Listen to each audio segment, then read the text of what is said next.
নমস্কার দর্শক বন্ধুরা, স্বাগত জানাই আপনাদেরকে এসি নিউজ পশ্চিমবঙ্গ চ্যানেলে।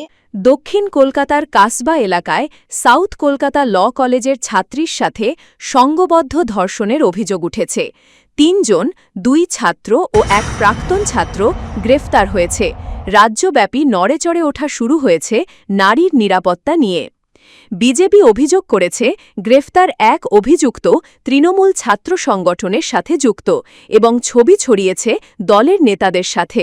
টিএমসি তা অস্বীকার না করে করেছে অপরাজিতা বিল বাস্তবায়নের দাবি।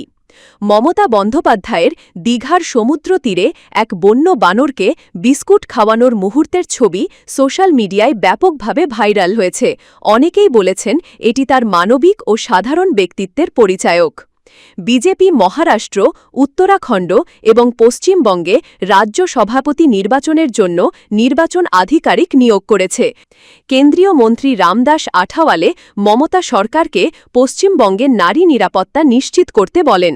এই ছিল আজকের মুখ্য সমাচার। এরকমই নিউজ আপডেটস পাওয়ার জন্য চোখ রাখুন এসি নিউজ পশ্চিমবঙ্গ চ্যানেলে। ধন্যবাদ।